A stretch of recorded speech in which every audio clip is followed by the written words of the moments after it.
Hey guys, welcome to another video. ಈ ವಿಡಿಯೋದಲ್ಲಿ ನಾವು ಫುಟ್ ಪ್ರಿಂಟಿಂಗ್ ಮತ್ತೆ ರೀಕನ್ಸಿಸ್ ಟೂಲ್ಸ್ ಅಂತ ಬರುತ್ತೆ. ಅದು ಏನು ಮಾಡುತ್ತೆ ಅಂದರೆ, ಈಗ ಇದರೊಳಗೆ ಮೇನ್ ಟೂಲ್ಸ್ನ ನಾವು ತಿಳ್ಕೊತೀವಿ ನೆಕ್ಸ್ಟ್ ಟಾಪಿಕ್ಸ್ ಒಳಗಡೆ. ಫಸ್ಟ್ ಬಂದ್ಬಿಟ್ಟು ಹೂಯಿಸ್ ಲುಕಪ್ ಅಂತ. ಇದು ಏನು ಮಾಡುತ್ತೆ ಅಂದರೆ, ಪರ್ಟಿಕ್ಯುಲರ್ ಒಂದು ಡೊಮೈನ್ ನೇಮ್ ಇದೆ. ಈಗ google.com ಅಂತ ಇದೆ, ಅಥವಾ ಮೈಕ್ರೋಸಾಫ್ಟ್ ಅಂತ ತೊಗೊಳ್ಳಿ. microsoft.com ಅಂತ ಇದೆ. ಆ ಡೊಮೈನ್ನ ನಾವು ಏನು ಮಾಡ್ತೀವಿ, ಹೂಯಿಸ್ ಲುಕಪ್ ಒಳಗಡೆ ಸರ್ಚ್ ಮಾಡ್ತೀವಿ. ಆ ಡೊಮೈನ್ ರಿಲೇಟೆಡ್ ಯಾವಾಗ ರಿಜಿಸ್ಟರ್ ಆಗಿದೆ, ಯಾರ ಕಡೆಯಿಂದ ರಿಜಿಸ್ಟರ್ ಆಗಿದೆ, ರಿಜಿಸ್ಟರ್ ಯಾರು ಮಾಡಿದ್ದಾರೆ, ಯಾವ ಇಮೇಲ್ ಕೊಟ್ಟಿದ್ದಾರೆ, ಯಾವ ಫೋನ್ ನಂಬರ್ ಕೊಟ್ಟಿದ್ದಾರೆ, ಅದೆಲ್ಲ ನಮಗೆ ಹೂಯಿಸ್ ಲುಕಪ್ ಏನು ಮಾಡುತ್ತೆ ಅಂದರೆ ಆ ಪರ್ಟಿಕ್ಯುಲರ್ ಡೊಮೈನ್ ಇಂದ ಡೀಟೇಲ್ಸ್ ಎಲ್ಲ ನಮಗೆ ಶೋ ಮಾಡುತ್ತೆ. ನೆಕ್ಸ್ಟ್ ಬಂದ್ಬಿಟ್ಟು ದ ಹಾರ್ವೆಸ್ಟರ್. ಇದು ಏನು ಮಾಡುತ್ತೆ, ಈಗ ನನ್ನ ಹತ್ರ ಡೊಮೈನ್ ಇದೆ. ಆ ಡೊಮೇನು ಗೂಗಲಲ್ಲಿ ಇರುತ್ತೆ, ಲೈಕ್ ಸರ್ಚ್ ಇಂಜಿನ್ಸ್ ಗೂಗಲು, ಬಿಂಗು, ಆಮೇಲೆ ಮೊಜಿಲ್ಲಾ ಫೈರ್ಫಾಕ್ಸ್ ಇದೆ, ಯಾವೋ ಇದೆ, ಬ್ರೇವ್ ಇದೆ. ಆ ಥರ ಬೇರೆ ಬೇರೆವು ಸರ್ಚ್ ಇಂಜಿನ್ಸ್ ಇದ್ದಾವೆ. ನಾವೇನು ಮಾಡ್ತೀವಿ, ಈಗ ಆ ಪರ್ಟಿಕ್ಯುಲರ್ ಡೊಮೇನ್ನ ಆ ಸರ್ಚ್ ಇಂಜಿನ್ ಒಳಗಡೆ ಸರ್ಚ್ ಮಾಡಕ್ಕೆ ಹೇಳ್ತೀನಿ. ಅದು ರಿಲೇಟೆಡ್, ಆ ಡೊಮೇನ್ ರಿಲೇಟೆಡ್ ಯಾರ್ಯಾರು ರಿಜಿಸ್ಟರ್ ಆಗಿದ್ದಾರೆ, ಅಥವಾ ಇಮೇಲ್ಸ್ ಇರುತ್ತೆ, ಎಂಪ್ಲಾಯಿ ಇಮೇಲ್ಸ್ ಇರುತ್ತೆ, ಫೋನ್ ನಂಬರ್ಸ್ ಇರುತ್ತೆ, ಅದೇನಿರುತ್ತಲ್ಲ ಅದಕ್ಕೆ ಏನೇನು ಸಿಗುತ್ತೆ ಅದೆಲ್ಲ ಒಂದು ಜಾಗದಲ್ಲಿ ತಂದ್ಬಿಟ್ಟು ನಮಗೆ ಶೋ ಮಾಡುತ್ತೆ, ಲಿಸ್ಟ್ ಮಾಡಿಬಿಡುತ್ತೆ, ಲಿಸ್ಟ್ ಮಾಡಿ ಶೋ ಮಾಡುತ್ತೆ. ನೆಕ್ಸ್ಟ್ ಬಂದ್ಬಿಟ್ಟು ನೆಟ್ವರ್ಕ್ ಮ್ಯಾಪಿಂಗ್ ಟೂಲ್. ಇದು ಏನು ಮಾಡುತ್ತೆ ಅಂದರೆ ನೆಟ್ವರ್ಕ್ ಸ್ಕ್ಯಾನ್ ಮಾಡುತ್ತೆ. ನೆಟ್ವರ್ಕ್ ಆಗಿರ್ಬೋದು ಅಂದರೆ, ನನಗೊಂದು IP ಅಡ್ರೆಸ್ ಇದೆ, ಓಕೆನಾ. ಒಂದು ಡೊಮೇನಿಗೆ ಒಂದು IP ಇರುತ್ತಾ, ಆ IP ನ ನಾನು ಜಸ್ಟ್ Nmap ಕೊಡ್ತೀನಿ. ಆ Nmap ಏನು ಮಾಡುತ್ತೆ, ಯಾವ್ಯಾವ ಓಪನ್ ಪೋರ್ಟ್ಸ್ ಇದೆ ಅವೆಲ್ಲ ನಮಗೆ ಒಂದು ಕಡೆ ಲಿಸ್ಟ್ ಮಾಡುತ್ತೆ. ಆಮೇಲೆ ಸ್ಟೆಲ್ತ್ ಸ್ಕ್ಯಾನಿಂಗ್ ಅಂತ ಬರುತ್ತೆ. ಜಸ್ಟ್ ಅಪೋಸಿಟ್ ಇರೋರಿಗೆ ಗೊತ್ತಾಗ್ಲಾರ್ದಂಗೆ ಸ್ಟೆಲ್ತ್ ಸ್ಕ್ಯಾನ್ ಮಾಡುತ್ತೆ. ಆ ಥರ ನೆಟ್ವರ್ಕಲ್ಲಿ ಏನೇನು ವಲ್ನರಬಿಲಿಟೀಸ್ ಇರುತ್ತೆ, ಅಥವಾ ಯಾವ ಪೋರ್ಟ್ ಓಪನ್ ಇದೆ, ಆ್ಯಕ್ಚುಲಿ ಕ್ಲೋಸ್ ಇರಬೇಕಾಗಿತ್ತು ಆ ಪೋರ್ಟು, ಅದು ಏನಿದೆ ಈಗ ಓಪನ್ ಇದೆ, ಅದ್ರ ರಿಲೇಟೆಡ್ ನಾವೆಲ್ಲ ಸ್ಕ್ಯಾನ್ ಮಾಡಿ ಆ ಪರ್ಟಿಕ್ಯುಲರ್ ಪೋರ್ಟ್ ಮೇಲ್ಗಡೆ ಅಟ್ಯಾಕ್ ಮಾಡ್ತೀವಿ. ಅದು ಎಲ್ಲ ನಮಗೆ ಏನು ಹೆಲ್ಪ್ ಆಗುತ್ತೆ ಅಂದರೆ ಇದರಿಂದ ಹೆಲ್ಪ್ ಆಗುತ್ತೆ Nmap ಕಡೆಯಿಂದ. ಫೋರ್ತ್ ಬಂದ್ಬಿಟ್ಟು ಸೋಷಿಯಲ್ ಮೀಡಿಯಾ ಡಾಕ್ಸಿಂಗ್. ಈಗ ಇದು ಒಂದು ಮೇನ್ ಟೂಲ್ ಆಗಿ ನಾವು ನೋಡ್ಬೋದು. ಇದು ನಾವು OSINT ಒಳಗಡೆನೂ ಕಳಿತೀವಿ. OSINT ಅಂದ್ರೆ ಓಪನ್ ಸೋರ್ಸ್ ಇನ್ವೆಸ್ಟಿಗೇಷನ್, ಓಕೆನಾ. Open source intelligence. ಅದು ಇನ್ವೆಸ್ಟಿಗೇಷನ್ ಪರ್ಪಸ್ ಆಗಿಯೂ ನಾವು ವರ್ಕ್ ಮಾಡ್ತೀವಿ. Like free tools, open source tools ಇಂದ ನಾವು ಒಬ್ಬ ವ್ಯಕ್ತಿ ಅಥವಾ ಪರ್ಸನ್ನ ಎಷ್ಟು ಡೀಟೇಲ್ಸ್ ತೆಗಿಬೋದು ಅಂತ. ಈಗ ಸೋಷಿಯಲ್ ಮೀಡಿಯಾ ಡಾಕ್ಸಿಂಗ್ ಅಂತ, ಈಗ ಒಬ್ಬ ಪರ್ಟಿಕ್ಯುಲರ್ ಪರ್ಸನ್ ಇದ್ದಾನೆ ಅಂದರೆ ಅವನು ಎಲ್ಲ ಕಡೆ ಅಟ್ಲೀಸ್ಟ್ ನೋಡಿ, ಇನ್ಸ್ಟಾಗ್ರಾಮ್, ಫೇಸ್ಬುಕ್, ಟ್ವಿಟರ್, ವಾಟ್ಸಪ್ ಎಲ್ಲರೂ ಒಂದು ಅಕೌಂಟ್ ಮಾಡಿರ್ತಾನೆ, ಅಥವಾ ಬೇರೆ ಕಡೆನೂ ಮಾಡಿರ್ಬೋದು ಅಕೌಂಟು, ಓಕೆನಾ. ಆ ಪರ್ಟಿಕ್ಯುಲರ್ ಒಂದು ಅಟ್ಲೀಸ್ಟ್ ಒಂದು ನೇಮಿಂದ ಆಗಿರ್ಬೋದು, ಒಂದು ಲೈಕ್ ಯೂಸರ್ ನೇಮ್ ಇದೆ, ಫೋನ್ ನಂಬರ್ ಇದೆ, ಅದ್ರ ಒಂದು ಡೀಟೇಲಿಂದ ನಾವು ಅವ್ರದ್ದು ಎಷ್ಟು ಡೀಟೇಲ್ ತೆಗಿಬೋದು ಅಂತ ನಾವು ಇದ್ರೊಳಗಡೆ ನೋಡ್ತೀವಿ. ಲೈಕ್ ಬೇಸಿಕ್ ಡೀಟೇಲ್ಸ್ ನೋಡೋಣ. ಫುಲ್ ಡೀಪ್ ಆಗಿ ಬಂದ್ಬಿಟ್ಟು ನಾನು ನನ್ನ ಕೋರ್ಸು ಏನು OSINT ಸೈಬರ್ ಕ್ರೈಮ್ ಇನ್ವೆಸ್ಟಿಗೇಷನ್ ಇದೆಯಲ್ಲ, ಆ ಕೋರ್ಸ್ ಒಳಗಡೆ ಫುಲ್ ಡೆಪ್ತ್ ಆಗಿ ನೋಡ್ತೀವಿ ನಾವು. ಪರ್ಟಿಕ್ಯುಲರ್ ಮನೆ ಅಡ್ರೆಸ್ಸು, ಮನೆ ಫೋಟೋ, ಜಸ್ಟ್ ಒಂದು ಬರೀ ನೇಮಿಂದ ತೆಗಿಬೋದು ಅದೆಲ್ಲ, ಓಕೆನಾ. ಈಗ ನಾವು ಕ್ಲಾಸ್ನ ಸ್ಟಾರ್ಟ್ ಮಾಡೋಣ. ಫಸ್ಟ್ ಟಾಪಿಕ್ ಬಂದ್ಬಿಟ್ಟು ಹೂಯಿಸ್ ಲುಕಪ್. ಇಂಟ್ರೊಡಕ್ಷನ್ ಕೊಟ್ಟು ಹೂಯಿಸ್ ಲುಕಪ್ನ ಸ್ಟಾರ್ಟ್ ಮಾಡೋಣ. ಓಕೆ, ನಾವು ಈಗ ನೋಡ್ತಾ ಇದ್ದೀವಿ ಸ್ಕ್ರೀನಲ್ಲಿ ಬಂದ್ಬಿಟ್ಟು ಏನಿದೆ ಅಂದರೆ, ಬೇಸಿಕ್ಕಾಗಿ ಹೂಯಿಸ್ ಅಂದರೆ ಏನು ಅಂತ. A protocol or public directory system used to look up the registered owner and contact information from internet, like domain/IP ಅಂತ ಇದೆ. ಲೈಕ್ ಹಿಂಗಂದ್ರೆ ಇದು ಏನಂದ್ರೆ ಪ್ರೋಟೋಕಾಲು ಅಥವಾ ಆ ಪಬ್ಲಿಕ್ ಡೈರೆಕ್ಟ್ರಿ. ಈಗ ವೆಬ್ಸೈಟ್ ಇದೆನಾ, ಅದ್ರದ್ದು ಡೈರೆಕ್ಟ್ರಿ ಈಗ ಫ್ರೀಯಾಗಿ ಈಗ ಒಂದು ವೆಬ್ಸೈಟ್ ನಾನು ಹೋಸ್ಟ್ ಮಾಡಿದ್ದೀನಿ ಅಂದರೆ ಅದು ಗೂಗಲ್ ಒಳಗಡೆ ಇದೆ ಅಂತ. ಹಂಗಂದ್ರೆ ಅದು ಪಬ್ಲಿಕ್ಕಲ್ಲಿ ಅವೈಲೇಬಲ್ ಇದೆ ಇಂಟರ್ನೆಟ್ ಒಳಗಡೆ. ಇಲ್ಲಿ ನೋಡಿ, ಇನ್ಫೋ ಫ್ರಮ್ ಇಂಟರ್ನೆಟ್ ಅಂತ ಇದೆ, ಅದು ಪಬ್ಲಿಕ್ಕಲ್ಲಿ ಅವೈಲೇಬಲ್ ಇದೆ ಇಂಟರ್ನೆಟ್ ಒಳಗಡೆ. ನಾವು ಏನು ಕೊಟ್ಟರೆ ಸಿಗುತ್ತೆ ಡೀಟೇಲು ನಮಗೆ, ಈಗ ನಾವು ಕೊಡ್ಬೇಕಾಗಿದ್ದು ಡೀಟೇಲು ಡೊಮೇನ್/IP. ನಾವು ಈಗ ಡೊಮೇನ್ ಅಂದರೆ ಲೈಕ್ google.com ಅಂತಲೂ ಕೊಡ್ಬೋದು, ಆದರೆ google.comಗೂ ಒಂದು IP ಇರುತ್ತೆ, ಓಕೆನಾ. ಈಗ 8.8.8.8, ಓಕೆ. ಈ IP ಕೊಟ್ರೂ ಅದು ಸರ್ಚ್ ಮಾಡುತ್ತೆ ಹೂಯಿಸು. ನೀವು ಡೊಮೈನ್ ನೇಮ್ ಕೊಟ್ರೂ ಸರ್ಚ್ ಮಾಡುತ್ತೆ. ಸರ್ಚ್ ಮಾಡಿಬಿಟ್ಟು ನಮಗೆ ಡೀಟೇಲ್ಸ್ ಏನೇನು ಕೊಡುತ್ತೆ, ಅದು ಡೀಟೇಲ್ಸ್ ನೋಡಿ, ಓನರು, ಕಾಂಟ್ಯಾಕ್ಟು, ಆಮೇಲೆ ರಿಜಿಸ್ಟರ್ಡ್ ಯಾರ್ದು ನೇಮಿಂದ ರಿಜಿಸ್ಟರ್ ಆಗಿದೆ ಅಲ್ಲ ಅದು ಎಲ್ಲ ಕೊಡುತ್ತೆ. ಲೈಕ್ ಕಮಾಂಡ್, ಇದು ಬೇಸಿಕಲಿ 2 ಥರ ಯೂಸ್ ಮಾಡ್ಬೋದು. ಒಂದು CMD, ಓಕೆನಾ, ಇನ್ನೊಂದು GUI, ಓಕೆನಾ. ಇದು ಕಮಾಂಡ್, ಇದು ಲಿನಕ್ಸ್ ಒಳಗಡೆ, ಖಾಲಿ ಲಿನಕ್ಸ್ ಒಳಗಡೆ ಇನ್ಸ್ಟಾಲ್ ಮಾಡಿಬಿಟ್ಟು ಹೂಯಿಸ್ ಕಮಾಂಡಿಂದ ಈ ಕಮಾಂಡು ಇದೇನಿದೆಲ್ಲ, ಇದು ಏನಿದೆಲ್ಲ ಹೂಯಿಸ್ ಇದು ಇದ್ರೊಳಗಡೆ ನಾವು ಡೊಮೇನ್ ನೇಮ್ನ ಕೊಡ್ತೀವಿ .com ಅಂತ, ಓಕೆನಾ. ಅದು ಕೊಟ್ಟಿದ ತಕ್ಷಣ ನಮಗೆ ಅದ್ರ ರಿಲೇಟೆಡ್ ಏನೇನಿದೆ ಅದೆಲ್ಲ ಶೋ ಮಾಡುತ್ತೆ. ಇದು GUI ಅಂತಂದ್ರೆ whois.com ಅಂತ ಅದು ಅವ್ರದ್ದು ವೆಬ್ಸೈಟ್ ಇದೆ, ಓಕೆನಾ. ವೆಬ್ಸೈಟ್ ಅಲ್ಲಿ ಹೋಗ್ಬಿಟ್ಟು ನಾವು ಜಸ್ಟ್ ನಾರ್ಮಲ್ ಆಗಿ ಯೂಸರ್ ಹೆಂಗ್ ಸರ್ಚ್ ಮಾಡ್ತಾರೆ ಆ ತರ ಸರ್ಚ್ ಮಾಡ್ಬಿಟ್ಟು ನಾವು ಡೀಟೇಲ್ಸ್ನ ತೆಗಿಬೋದು. ಸೆಕೆಂಡ್ ಬಂದ್ಬಿಟ್ಟು what information do I get from it. ಹಂಗಂದ್ರೆ ಈಗ ನಾನು ಯಾರ್ದಾರ ನೇಮ್ ಹಾಕಿದ್ರೆ ಅವ್ರ ಇನ್ಫಾರ್ಮೇಶನ್ ಜಾಸ್ತಿ ಇನ್ಫಾರ್ಮೇಶನ್ ಬರುತ್ತೆ. ಜಸ್ಟ್ ಬೇಸಿಕಲಿ ಇನ್ಫಾರ್ಮೇಶನ್ ಅಂದ್ರೆ ಜಸ್ಟ್ ಒಂದು 5 ಎಕ್ಸಾಂಪಲ್ ನೀವು ಕೊಟ್ಟಿದ್ದೀನಿ. ಫಸ್ಟ್ ಬಂದ್ಬಿಟ್ಟು ರಿಜಿಸ್ಟರ್ಡ್ ಇನ್ಫೋ, ಯಾರನ್ನ ರಿಜಿಸ್ಟರ್ ಆಗಿದೆಯಲ್ಲ ರಿಜಿಸ್ಟರ್, ಲೈಕ್ ಬೇರೆಯವ್ರ ಹತ್ರ ರಿಜಿಸ್ಟರ್ ಮಾಡ್ಸಿರ್ತಾರೆ, ಬೇರೆ ಒಂದು ಕಂಪ್ನಿ ಇರುತ್ತೆ ಫರ್ಮು, ಅದರಿಂದ ನಾವು ಅವ್ರು ಏನ್ ಮಾಡ್ತಾರೆ ಅವರೆಲ್ಲ ವೆಬ್ಸೈಟ್ ಡಿಸೈನ್ ಮಾಡಿ ರಿಜಿಸ್ಟರ್ ಮಾಡಿಬಿಟ್ಟು ಕೊಡ್ತಾರೆ, ಓಕೆನಾ. ಅದು ರಿಜಿಸ್ಟರ್ ಯಾರ ಕಡೆಯಿಂದ ರಿಜಿಸ್ಟರ್ ಆಗಿದೆ. ಆಮೇಲೆ ಇಮೇಲ್ ಡೀಟೇಲ್ಸ್, ಈಗ ಪರ್ಟಿಕ್ಯುಲರ್ ಒಬ್ಬ ಪರ್ಸನ್ ಇದ್ದಾನ, ಆ ಪರ್ಸನ್ ಇಮೇಲ್ ಕೊಟ್ಟಿರ್ತಾನೆ ರಿಜಿಸ್ಟರ್ ಆಗ್ಬೇಕಾದಾಗ. ಒಂದು ಡೊಮೇನ್ ಬೈ ಮಾಡಕ್ಕಾರ ಕೊಡಲ್ಲ ನಾನು, ಯಾರ ಕಡೆಯಿಂದ ಯಾವ ಇಮೇಲ್ ಅಡ್ರೆಸ್ಸಿಗೆ ನಾವು ಈ ಡೊಮೇನ್ ರಿಜಿಸ್ಟರ್ ಮಾಡ್ಬೇಕಂತ ಇಮೇಲ್ ಅಡ್ರೆಸ್, ಆ ಇಮೇಲ್ ಅಡ್ರೆಸ್ ಬರುತ್ತೆ. ಆಮೇಲೆ ಯಾವ ಎಂಪ್ಲಾಯ್, ಲೈಕ್ ಯಾವ ಎಂಪ್ಲಾಯ್ ಅದನ್ನ ರಿಜಿಸ್ಟರ್ ಮಾಡಿದ್ದಾರೆ, ಲೈಕ್ ನೇಮ್, ಅದು ನೇಮ್ ಬರುತ್ತೆ. ಈವನ್ ಫೋನ್ ನಂಬರ್ಸ್ ತಗೊಂಡು ಬರುತ್ತೆ. ಫೋನ್ ನಂಬರ್ ಇಂದ ನಾವು ಇನ್ನೂ ಜಾಸ್ತಿ ಡೀಟೇಲ್ಸ್ ತೆಗಿಬೋದು, ಓಕೆನಾ. ಆಮೇಲೆ ರಿಜಿಸ್ಟರ್ ಡೇಟು, ರಿಜಿಸ್ಟರ್ ಎಕ್ಸ್ಪೈರಿ, ಅದು ಯಾವಾಗ ಡೇಟ್ ರಿಜಿಸ್ಟರ್ ಆಗಿದೆ, ಆಮೇಲೆ ಯಾವಾಗ ಎಕ್ಸ್ಪೈರಿ ಆಗುತ್ತೆ ಅದ್ರದ್ದು 3 years 10 years ಅಂತ ತಗೊಂಡಿರ್ತಾರಲ್ಲ, ಅದು ಯಾವಾಗ ಎಕ್ಸ್ಪೈರಿ ಆಗುತ್ತೆ ಅಂತ ಗೊತ್ತಾಗುತ್ತೆ, ಓಕೆನಾ. ಇದು ಜಸ್ಟ್ ಒಬ್ಬೊಬ್ರು ಏನ್ ಮಾಡ್ತಾರೆ ಅಂದ್ರೆ ಎಕ್ಸ್ಪೈರಿ ಇದಲ್ಲ, ಅದು ಎಕ್ಸ್ಪೈರಿ ಡೇಟ್ನ ಕಾನ್ಸಂಟ್ರೇಷನ್ ಇಟ್ಕೊಂಡ್ಬಿಟ್ಟು ಇಂಪಾರ್ಟೆಂಟ್ ಆಗಿ ಆ ಪರ್ಟಿಕ್ಯುಲರ್ ಡೇಟಿಗೆ ಅವ್ರು ಏನ್ ಮಾಡ್ತಾರೆ ಅಂದ್ರೆ ಆ ಡೊಮೇನ್ ಬೈ ಮಾಡ್ಬಿಡ್ತಾರೆ. ಬೈ ಮಾಡಿದ ತಕ್ಷಣ ಹೈಜಾಕ್, ಹಂಗಂದ್ರೆ ಫುಲ್ ಡೊಮೇನ್ ಆಕ್ಸೆಸ್ ಇವ್ರ ಹತ್ರ ಇರುತ್ತೆ. ಅವಾಗ ಅವ್ರು ಚೇಂಜಸ್ ಮಾಡ್ಬಿಡ್ತಾರೆ ಆ ಡೊಮೇನ್ಸ್ನ. ಅದನ್ನು ಬಹಳ ಕಡೆ ಇದು ಆಗಿದೆ, ಕ್ರೈಮ್ ಯುಟಿಲೈಸ್ ಮಾಡ್ಕೊಂಡಿರ್ತಾರೆ ಆ ಥರ ಹ್ಯಾಕರ್ಸ್ನ, ಓಕೆನಾ. Okay, how does this info useful, ಹೆಂಗೆ ಯೂಸ್ಫುಲ್ ಅಂತ. ಈಗ ಈ ಇನ್ಫಾರ್ಮೇಶನ್ ನಾವು ತಗೊಂಡ್ರೆ ಹೇಗೆ ಯೂಸ್ಫುಲ್, ಎದಕ್ಕೆ ಬೇಕು ನಮಗೆ ಅಂತ. ಈಗ how does this info useful ಅಂತ ನೋಡಿ, we can use them to social engineering techniques ಅಂತ ಬರುತ್ತೆ. Like active scanning, passive scanning, ಆ ಥರ ಎಲ್ಲ, ಓಕೆನಾ. ಅದ್ರೊಳಗಡೆ ಮೇನ್ಲಿ ಎಲ್ಲರೂ ಹೆಸರು ಕೇಳಿರ್ತೀರಾ, ಫಿಶಿಂಗ್ ಅಟ್ಯಾಕ್ ಅಂತ. ಫೇಕ್ ಯೂಸರ್ ನೇಮ್, ಲಾಗಿನ್ ಎಲ್ಲ ಪೇಜ್ ತೋರಿಸ್ತಾರೆ, ಅದರಿಂದ ನಾವು ಹ್ಯಾಕ್ ಆಗ್ಬೋದು. ಅದಕ್ಕೆ ಎಲ್ಲೂ ಅವ್ರು ನಿಮ್ಮ ಯೂಸರ್ ನೇಮು ಪಾಸ್ವರ್ಡ್ ಎಂಟರ್ ಮಾಡಬೇಡಿ ಅಂತ ಎಲ್ಲ ಕಡೆ ನಮಗೆ, ಈವನ್ ಕಾಲ್ ಒಳಗಡೆನೂ ನಮಗೆ ಇದು ಬರುತ್ತೆ ಗೌರ್ಮೆಂಟ್ ಸೈಡಿಂದ. ಅದೂನೇ ಬಂದ್ಬಿಟ್ಟು ಫಿಶಿಂಗ್ ಕ್ಯಾಂಪೇನ್ ಅಂತ. ಇದು ಏನ್ ಮಾಡುತ್ತೆ ಅಂದ್ರೆ, ಈಗ ನನಗೇನ್ ಸಿಕ್ತು ಇಲ್ಲಿ ಇನ್ಫಾರ್ಮೇಶನ್, ಎಂಪ್ಲಾಯ್ ನೇಮ್ ಸಿಕ್ತಾ, ಒಂದು ಫೋನ್ ನಂಬರ್ ಸಿಕ್ತಾ, ಒಂದು ಇಮೇಲ್ ಸಿಕ್ತು, ಓಕೆನಾ. ಇಮೇಲ್ ಸಿಕ್ತು, ಇದು ಮೂರನ್ನು ಡೀಟೇಲ್ಸ್ ಇಟ್ಕೊಂಡ್ಬಿಟ್ಟು ನಾನೇನ್ ಮಾಡ್ತೀನಿ ಅಂದ್ರೆ ಆ ಪರ್ಟಿಕ್ಯುಲರ್ ಪರ್ಸನ್ ಇಂದು ಇಂಟ್ರೆಸ್ಟ್ ಆಗಿರ್ಬೋದು, ಫೇವ್ರೇಟ್ಸ್ ಏನಿದೆ ಅದು ತಗೊಂತೀನಿ. ಆಮೇಲೆ ಅವನಿಗೆ ಜಾಸ್ತಿ ಯಾವ ವೆಬ್ಸೈಟ್ ಅಲ್ಲಿ ವಿಸಿಟ್ ಮಾಡ್ತಾನೆ ಅಂತ, ವಿಸಿಟಿಂಗ್ ವೆಬ್ಸೈಟು, ಅದು ಏನೇನು ನನಗೆ ಅವನ ಬಗ್ಗೆ ಏನೇನು ಇನ್ಫಾರ್ಮೇಶನ್ ಸಿಗುತ್ತಲ್ಲ ಅದ್ರ ಬೇಸಿಸ್ ಮೇಲ್ಗಡೆ ಏನ್ ಮಾಡ್ತೀನಿ, ಜಸ್ಟ್ ಒಂದು ವೆಬ್ಸೈಟ್ ಕ್ರಿಯೇಟ್ ಮಾಡ್ತೀನಿ, ಓಕೆನಾ.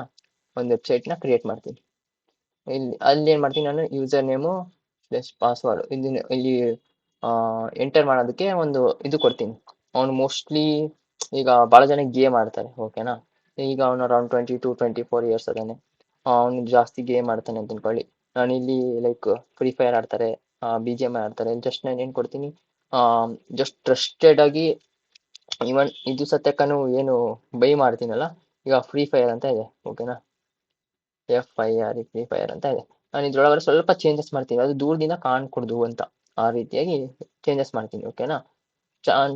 ಡೊಮೇನ್ನ ಬೈ ಮಾಡ್ತೀನಿ. ಬೈ ಮಾಡಿಬಿಟ್ಟು ಯೂಸರ್ ನೇಮ್ ಪಾಸ್ವರ್ಡ್ ಇಂದ ಏನಿದೆಲ್ಲ ಫಿಶಿಂಗ್ ಲಿಂಕ್ನ ನಾನು ಜನರೇಟ್ ಮಾಡ್ತೀನಿ. ಜನರೇಟ್ ಮಾಡಿ ವೆನ್ಎವರ್ ಎಂಟರ್ಸ್, ಇದಕ್ಕೆ ಯಾವಾಗ ಅವನು ಯೂಸರ್ ನೇಮ್ ಪಾಸ್ವರ್ಡ್ ಹಾಕ್ತಾನೆ, ನನಗೆ ಒಂದು ಈ ಏನೇನು ಡೀಟೇಲ್ಸ್ ಬೇಕಾಗಿರುತ್ತಲ್ಲ ನನಗೆ ಅದು ಲೈಕ್ ಸಿಗುತ್ತೆ ನನಗೆ, ಓಕೆನಾ. ಇದು ಒಂದು ನಮಗೆ ಏನಂದ್ರೆ, ಈಗ ಕೊಟ್ಟ ಅವನು ಆಕ್ಸೆಸ್ ಪರ್ಟಿಕ್ಯುಲರ್ ವೆಬ್ಸೈಟ್ ಒಳಗಡೆ. ಈಗ ನಾನು ಇದ್ರೊಳಗಡೆ ನೀವು ಅನ್ಕೊಂತೀರಾ ನನಗೆ ಬರೀ ಜಸ್ಟ್ ಫ್ರೀ ಫೈರ್ ನನಗೆ ಬೇಡ, ನನಗೆ ಇದ್ರಷ್ಟೇ ಬರುತ್ತೆ, ನನಗೆ ಇನ್ನೂ ಮೋರ್ ಡೀಟೇಲ್ಸ್ ಬೇಕು. ಅವಾಗ ಏನ್ ಮಾಡೋದು, ಈಗ ನಾನು ವೆಬ್ಸೈಟ್ ಕ್ರಿಯೇಟ್ ಮಾಡಿದ್ದೀನಿ, ಓಕೆನಾ. ವೆಬ್ಸೈಟ್ ಒಳಗೆ ನೀವು ಪ್ರತಿಯೊಂದು ವೆಬ್ಸೈಟಿಗೆ ಲಾಗಿನ್ ಆದಾಗ ಅಲ್ಲಿ ಏನ್ ಕೇಳುತ್ತೆ, ಅಲೋ ಪರ್ಮಿಷನ್ ಕೇಳುತ್ತೆ ನಿಮಗೆ, ಅಲೋ ಮಾಡಿ ಅಂತ.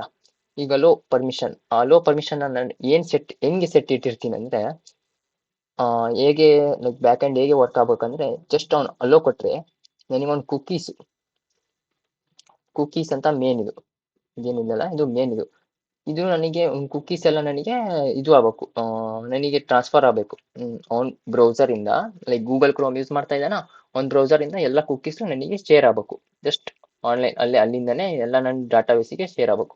ಅವ್ನು ಅಲ್ಲೋ ಕೊಡ್ತಿರ್ತಾನೆ ಎಲ್ಲ ಕುಕೀಸ್ ಬಂದ್ಬಿಟ್ಟು ನನ್ನ ಡಾಟಾ ಬೇಸ್ ಏನಿದೆಯಲ್ಲ ಅಲ್ಲಿಗೆ ಸ್ಟೋರ್ ಆಗುತ್ತೆ ಬಂದು ಒಂದು ಕುಕೀಸು. ಈಗ ನಾನೇನ್ ಮಾಡ್ತೀನಿ, ಕುಕೀಸಿಂದ ಜಸ್ಟ್ ಆ ಕುಕೀಸ್ನ ನಾನು ವೆಬ್ಸೈಟಲ್ಲಿ ಹೋಗ್ತೀನಿ. ಈಗ ಯಾವುದೋ ಒಂದು ವೆಬ್ಸೈಟ್ ಇದೆ, ಯಾವ್ದಾದ್ರು ಕಂಪ್ನಿ ವೆಬ್ಸೈಟ್ ಇದೆ ಅಂತ ಅನ್ಕೊಳ್ಳಿ. ಆ ಕಂಪ್ನಿ ವೆಬ್ಸೈಟಲ್ಲಿ ಯೂಸರ್ ನೇಮ್ ಲಾಗಿನ್ ಎಲ್ಲ ಕೇಳುತ್ತೆ. ನನಗೀಗ ಯೂಸರ್ ನೇಮು ಲಾಗಿನ್ ಅದೇನು ಗೊತ್ತಿಲ್ಲ, ಓಕೆನಾ. ಈಗ ನಾನೇನ್ ಮಾಡ್ತೀನಿ, ಈಗ ಏನು ಕುಕ್ಕೀಸ್ ಇದೆಯಲ್ಲ ನನಗೆ ಸಿಕ್ಕಿದೆನಾ, ಆ ಕುಕ್ಕೀಸ್ನ ಡೈರೆಕ್ಟಾಗಿ ವೆಬ್ಸೈಟಲ್ಲಿ ಹೋಗ್ತೀನಿ. ವೆಬ್ಸೈಟಲ್ಲಿ ಹೋಗಿ ಆ ಕುಕ್ಕೀಸಿಂದ ಜಸ್ಟ್ ಒಂದು ಟೂಲ್ ಬರುತ್ತೆ, ಆ ಟೂಲಿಂದ ಏನು ಕುಕ್ಕೀಸು .json ಆಗಿರ್ಬೋದು, HTML ಆಗಿರ್ಬೋದು ಅದರೊಳಗಡೆ ಇರುತ್ತೆ, ಓಕೆನಾ. ಅದನ್ನ ನಾವು ಬಂದ್ಬಿಟ್ಟು ನಂದು ಒರಿಜಿನಲ್ ಏನು ಕುಕ್ಕೀಸ್ ಇರುತ್ತಲ್ಲ ಅದು ಡಿಲೀಟ್ ಮಾಡಿಬಿಟ್ಟು ಇವ್ನು ಕೊಟ್ಟಿರೋ ಕುಕ್ಕೀಸ್ನ ಇದ್ರೊಳಗೆ ಎಂಟರ್ ಮಾಡ್ತೀನಿ. ಎಂಟರ್ ಮಾಡ್ತಾ ರಿಫ್ರೆಶ್ ಮಾಡಿದ್ರೆ ಜಸ್ಟ್ ಇದು ಒಂದು ಏನು ಲಾಗಿನ್ ಆಗಿರ್ತಾನಲ್ಲ ಆ ಸೆಷನ್ನಿಗೆ ಒಂದು ID ಕ್ರಿಯೇಟ್ ಆಗುತ್ತೆ, ಸೆಷನ್ ID ಅಂತ. ಅದೇ ಸೆಷನ್ ಐಡಿಯಿಂದ ನಾನು ಈ ಪೇಜ್ ಒಳಗಡೆ ಲಾಗಿನ್ ಆಗ್ಬೋದು without user name, without password. ಇದೆಲ್ಲ ಬಂದ್ಬಿಟ್ಟು ಜಸ್ಟ್ ಒಂದು ಸ್ಮಾಲ್ ಪ್ರೊಸೆಸ್ ಇಂದ ಸ್ಟಾರ್ಟ್ ಮಾಡಿದೆ. ಯಾವ ಪ್ರೊಸೆಸ್ ಊಹಿಸು, ಜಸ್ಟ್ ಡೊಮೇನ್ ನೇಮ್ನ ಲಾಗಿನ್ ಆದೆ, ಯಾವುದೋ ಒಂದು XYZ ಕಂಪ್ನಿ ಇದೆ, ಆ ಕಂಪ್ನಿ ಒಳಗೆ ಹೋಗ್ಬೇಕು, ನನಗೇನು ಗೊತ್ತಿಲ್ಲ. ಒಬ್ಬೊಂದು ಡೀಟೇಲ್ಸ್ ಸಿಕ್ತು, ಯಾರ್ದು ಒಬ್ಬ ಎಂಪ್ಲಾಯ್ ಡೀಟೇಲ್ಸ್ ಸಿಕ್ತು. ಆ ಎಂಪ್ಲಾಯ್ ಇಂಟ್ರೆಸ್ಟ್ ಎಲ್ಲ ತಿಳ್ಕೊಂಡೆ ಅದು ಒಂದು ಫೇಕ್ ಒಂದು ವೆಬ್ಸೈಟ್, ಅವ್ನ ಇಂಟ್ರೆಸ್ಟ್ ಬೇಸ್ಡ್ ಮೇಲ್ಗಡೆ ಒಂದು ವೆಬ್ಸೈಟ್ ಕ್ರಿಯೇಟ್ ಮಾಡಿದ್ದೆ, ಓಕೆನಾ. ಆ ವೆಬ್ಸೈಟ್ ಮೇಲ್ಗಡೆ ನಾನು ಎಲ್ಲ ಹೆಂಗೆ ಎಲ್ಲ ನನಗೆ ಡೀಟೇಲ್ಸ್ ಸಿಗಬೇಕು ಅಂತ ಅದನ್ನ ನಾನು ಕ್ರಿಯೇಟ್ ಮಾಡ್ಕೊಂಡ್ಬಿಟ್ಟು ಎಲ್ಲ ಅಚೀವ್ ಮಾಡಿದೆ. ಒಂದೊಂದು ಸ್ಟೆಪ್ ಬೈ ಕೋಲ್ನ ಅಚೀವ್ ಮಾಡಿ ಲಾಸ್ಟ್ ಫೈನಲ್ ಸ್ಟೆಪ್ ಏನು ಮಾಡಿದೆ, ಕುಕೀಸ್ ಯೂಸ್ ಮಾಡಿಬಿಟ್ಟು ಅವ್ನ ವೆಬ್ಸೈಟ್ ಒಳಗಡೆ ನಾನು ಲಾಗಿನ್ ಆದೆ. ಲೈಕ್ ಅಡ್ಮಿನ್ ಪ್ಯಾನಲ್ ಆಗಿರ್ಬೋದು, ಮ್ಯಾನೇಜರ್ ಆಗಿದೆ, ಅದೆಲ್ಲ ಬಂದ್ಬಿಟ್ಟು ಈ ಪ್ರೊಸೆಸಲ್ಲಿ ಬಂತು ಊಹಿಸಲಿಕ್ಕೆ ಹಾಗೆ. ನೆಕ್ಸ್ಟ್ ಬಂದ್ಬಿಟ್ಟು ಹಾರ್ವೆಸ್ಟರ್ ಅಂತ, ಅದನ್ನ ನೆಕ್ಸ್ಟ್ ಪಾರ್ಟಲ್ಲಿ ಸ್ಟಾರ್ಟ್ ಮಾಡೋಣ. ನಾನು ನೋಡ್ತಾ ಇದ್ದೀನಿ ಯಾರು ಸಬ್ಸ್ಕ್ರೈಬ್ ಮಾಡ್ತಿಲ್ಲ, ಲೈಕು ಮಾಡ್ತಿಲ್ಲ. ಜಸ್ಟ್ ಲೈಕ್ ಮಾಡಿ, ಸಬ್ಸ್ಕ್ರೈಬ್ ಮಾಡಿ. ಫಸ್ಟ್ ವಿಡಿಯೋದಲ್ಲಿ ಹೇಳ್ತಾ ಇದ್ದೀನಿ ಇದನ್ನ, ಓಕೆ. ನೆಕ್ಸ್ಟ್ ವಿಡಿಯೋ ಕಂಟಿನ್ಯೂ ಮಾಡೋಣ. ಓಕೆ, ಇದು ಬಂದ್ಬಿಟ್ಟು ಪ್ರಾಕ್ಟಿಕಲ್ WHOIS ಊಹಿಸಿಂದು ಏನು ಲಾಸ್ಟ್ ಲೆಕ್ಚರ್ ಆಯ್ತಲ್ಲ, ಈಗ ಅದ್ರದ್ದು ಪ್ರಾಕ್ಟಿಕಲ್, ಓಕೆನಾ. ಪ್ರಾಕ್ಟಿಕಲ್ ಅಲ್ಲಿ ಬಂದ್ಬಿಟ್ಟು ನಾವು ಕಮಾಂಡ್ ನೋಡಿದ್ವಲ್ಲ, ಒಂದು ಕಮಾಂಡ್ ಬಂದ್ಬಿಟ್ಟು ಏನಿತ್ತು, whoisdomain.com ಅಂತ ಇತ್ತು. ಜಸ್ಟ್ ವಿಡಿಯೋ ರಿವರ್ಕ್ ಮಾಡ್ಬಿಟ್ಟು ನೋಡಿ, whoisdomain.com ಅಂತ ಇತ್ತು. ನಾನು ಜಸ್ಟ್ ಟರ್ಮಿನಲ್ ಓಪನ್ ಮಾಡೋಣ ಲಿನಕ್ಸಲ್ಲಿ.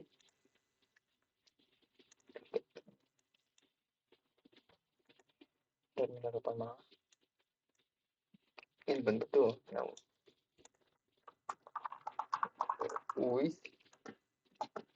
ಸ್ಪೇಸ್ ಕೊಡಿ, ಇಲ್ಲಿ ಬಂದ್ಬಿಟ್ಟು ನೇಮ್ ಹಾಕೋಣ, ಏನಂತ ಹಾಕೋಣ, google.com ಅಂತ ಹಾಕೋಣ. ಏನಂತ ಕೊಡ್ತು, ಕಾಂಟ್ಯಾಕ್ಟು, ಯಾವ ಕಾಂಟ್ಯಾಕ್ಟು, ಯುರೋಪಿಯನ್ ಕಾಂಟ್ಯಾಕ್ಟ್ ಒಂದು ಕೊಡ್ತು, US ಕಾಂಟ್ಯಾಕ್ಟ್ ಒಂದು ಕೊಡ್ತು, ವಿಸಿಟ್ ಮಾರ್ಕ್ ಮಾನಿಟರ್, ಇದು ಎಲ್ಲ ಡೀಟೇಲ್ಸ್ ಬಂದಿದೆ. ಸ್ವಲ್ಪ ಸ್ಕ್ರಾಲ್ ಮಾಡಿ ಏನು ಮಾಡಿದೆ ನೋಡ್ಕೊಂತ ಬರೋಣ.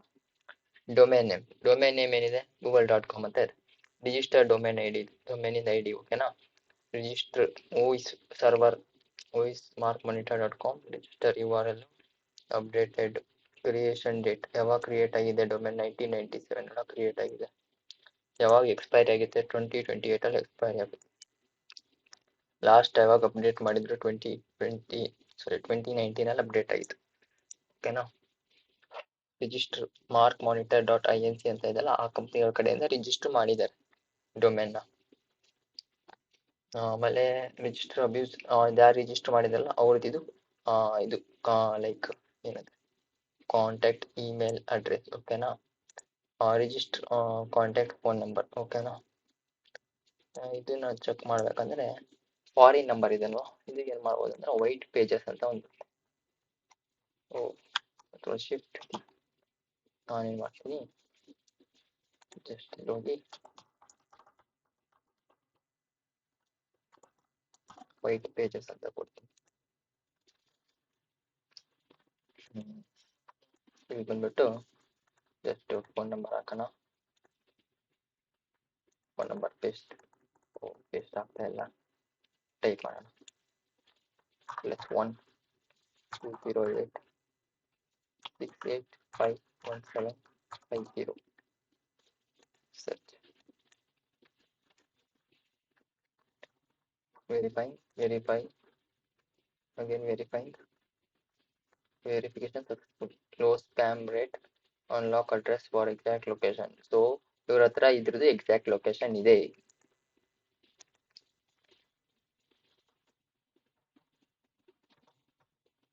ಓಕೆ, ಇದು ಏನು ಹೈಡ್ ಆಗಿದೆ, ಫೋನ್ ನಂಬರ್ ಇದೆ ಮತ್ತೆ ಓನರ್ಸ್ ನೇಮ್ ಇದೆ ಇವ್ರ ಹತ್ರ, ಅದನ್ನ ಹೈಡ್ ಮಾಡಿದ್ದಾರೆ.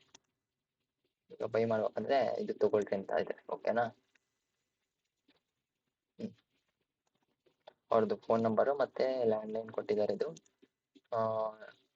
Okay, landline last updated May 2025 ಹಂಗಂದ್ರೆ ಲೊಕೇಸ್ಟ್ ರೀಸೆಂಟ್ ಲೊಕೇಶನ್ ಇದೆ ಇವ್ರ ಹತ್ರ.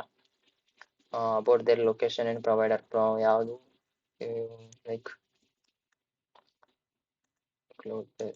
ಈ ಸಿಟಿ ಏನಿದೆಲ್ಲ ಈ ಸಿಟಿ ಇದು, ಈ ಸಿಟಿ ಒಳಗಡೆ ಪ್ರೊವೈಡರ್ ಇದೆ. North western US state known as mountainous landscape. ಓಕೆನಾ? ಐಡಾಹೋ ಅಂತ ಇದೆ. ಪ್ರೊನೌನ್ಸಿಯೇಷನ್ ಮಿಸ್ಟೇಕ್ ಆದರೆ ಸಾರಿ ಗೈಸ್. ಆಮೇಲೆ ಇದು ಬಂದ್ಬಿಟ್ಟು ನೀವೇ ಓದ್ಬಿಡಿ. ಓಕೆ, ಇದು ನಾವು ವೈಟ್ ಪೇಜಸ್ ಅಂತ ಕರಿತೀವಿ. US ಇಂದ ಏನಾರ ನಂಬರ್ ಲುಕ್ಅಪ್ ಮಾಡೋದಿದ್ರೆ ಇದನ್ನ ನಾವು ಯೂಸ್ ಮಾಡ್ಬೋದು. ಓಕೆನಾ? ಇನ್ನೊಂದು ಟೂಲ್ ಕಲ್ತಿದ್ದೀರಾ ಈಗ ಇಲ್ಲಿ. ಓಕೆ, ಇದು ಬಂದ್ಬಿಟ್ಟು ರಿಜಿಸ್ಟರ್ ಡಾಟಾ ಬೇಸ್. ಇದನ್ನು ಜಸ್ಟ್ ಸೇಮ್ ನೀವು ಜಸ್ಟ್ ಲುಕ್ಅಪ್ ಒಂದ್ಸಲ ಮಾಡಿ ಬೇರೆದೊಂದು ಟ್ರೈ ಮಾಡೋಣ. ಓಕೆನಾ? ಸ್ವಿಗ್ಗಿ ಹಾಕ್ಬಿಟ್ಟು ನೋಡೋಣ.